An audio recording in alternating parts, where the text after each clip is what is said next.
Tell us about the judgment of today.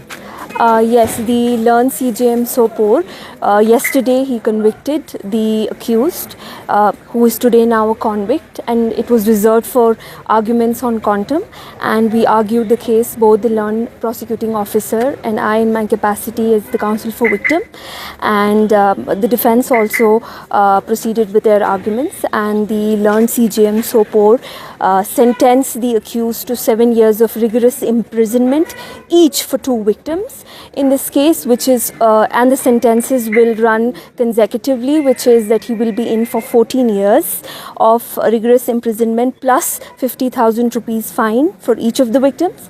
45,000 has been directed to be deposited as compensation, and the learned CJM has also said that the victims are at liberty to approach appropriate forums for their compensation in their capacities. जो आज फैसला आया है, ये एक पीर faith healer जो fake था बड़ा, उसके खिलाफ आया है, जो कि सेक्शन 377 आरपीसी में उसके खिलाफ एक केस चल रहा था पिछले 9 सालों से, जो कि गैर फितरी काम कर रहा था माइनर बच्चों के साथ। आज 9 साल के बाद उसको सज़ा दी गई है, 7 साल एक विक्टिम के लिए और 7 साल दूसरे विक्टिम के लिए, जो कि कंसेक्यूटिवली चलेगा। टोटल हम बोलते हैं 14 साल की सज़ा हुई है, जिसमें 1 लाख का कंपनसेशन उसे देना पड़ेगा। 5 विक्टिम्स टोटल थे, लेकिन जज साहब ने 2 विक्टिम्स को ज्वाइन करके एक जॉइंट ट्रायल बनाया, जिसकी बुनियाद पे इसको आज ये सज़ा मिली। कितना ज़रूरी है विक्टिम्स को सामने आना, क्योंकि अनटोल्ड स्टोरीज भी बहुत ज़्यादा है, लोग इस पे बात नहीं करते हैं। ये केस शायद जीता नहीं जा सकता था अगर इसमें विक्टिम्स आगे नहीं आते। इसमें जो भी 5 विक्टिम हैं, उन्होंने बहुत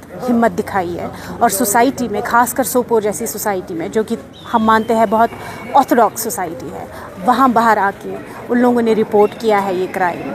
उनके घर में फैमिली मेम्बर्स, रिश्तेदार, नेबर्स, हर एक कोई ये इस बारे में जानता है, लेकिन वो इस बात से कतराए नहीं। उन लोगों ने फेथ दिखाया कोर्ट सिस्टम में, पुलिस में, और थ्रू आउट 9 सालों से चल रहे हैं।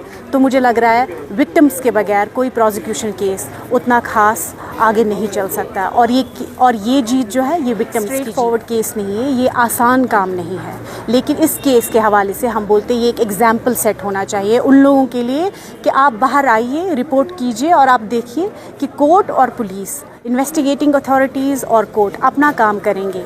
ये इसीलिए एक एग्जाम्पलरी punishment थी इस बार। Justice of course prevailed, but it's all due to the efforts that the victims have put in it.